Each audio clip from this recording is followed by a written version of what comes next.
Assalamualaikum warahmatullahi wabarakatuh. Saya Muhammad Rifki Plani, NRN 2310552011. Saya akan mempresentasikan hasil ujian akhir semester praktikum kecerdasan buatan, yaitu berupa programnya. Di sini langsung saja kita akan mengeksekusi program yang sudah di-online-kan, yaitu Rifki AI Page GD. Kalian bisa visit pada websitenya. Mari kita langsung eksekusi. Pertama, di sini ada username, password. Kita langsung daftarkan sekarang. Di sini kalian bebas bisa pakai username. Saya akan mencontohkannya. Misalnya Rifki 99 atau Rifki 67. Terus nama lengkapnya bisa bebas kalian pilih, dan emailnya bisa bebas juga. Di sini tidak membutuhkan verifikasi karena ini server open source. Lalu buat passwordnya bebas. Kita ulangi lagi. Setelah semuanya sudah terisi, langsung kita daftar sekarang. Nah, di sini registrasi sudah berhasil. Kita langsung login saja. Klik di login di sini.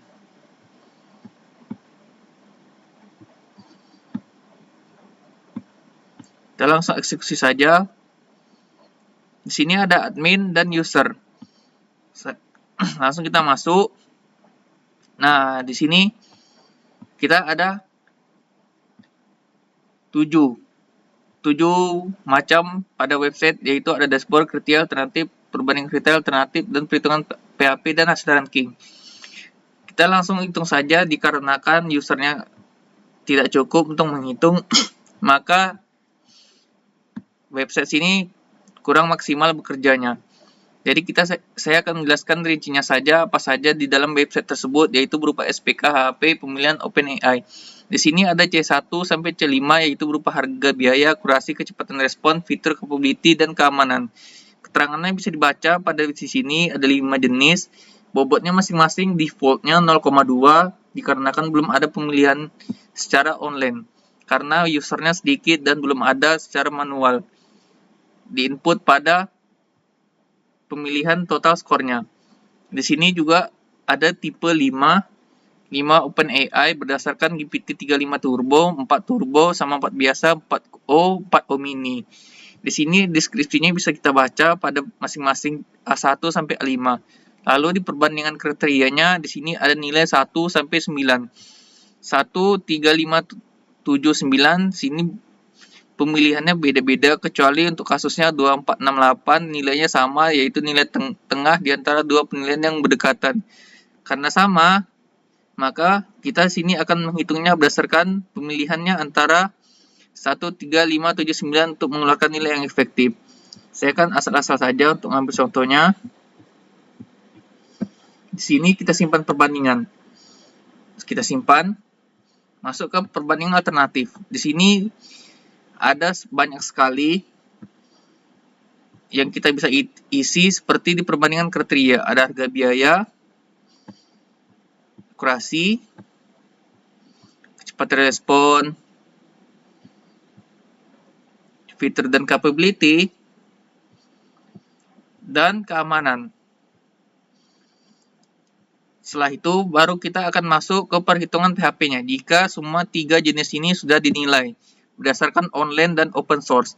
Nah, di sini kalau kita misalnya sudah memilih, nanti ada nilainya akan berubah secara otomatis, dan juga visualisasi hasilnya juga akan berubah dengan perbandingan skor alternatif. Nah, jika sudah semuanya sepakat, ada yang memilih mana yang terbaik, di paling bawah rekomendasi alternatif terbaik, nanti di sini memunculkan berdasarkan perhitungan metode AHP alternatif terbaiknya. Defaultnya masih 3.5 Turbo karena perhitungan samanya 0,2. Lalu hasil rankingnya. Dari semua pemilihannya sudah serentak dilakukan berdasarkan open source pemilihan, maka kita menyimpulkan ada pemenangnya. Karena nilainya default, jadi pemenangannya masih secara random, yaitu GPT 3.5 Turbo. Nah, saya sudah merangkum isinya secara manual input ke dalam PPT. Saya akan menjelaskannya ke dalam presentasi.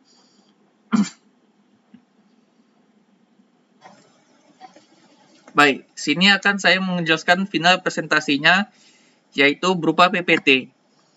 SPK AHP pemilihan OpenAI memperkenalkan penelitian pembuatan sistem pendukung SPK dengan metode AHP untuk membantu sistem memilih opsi pemilihan OpenAI.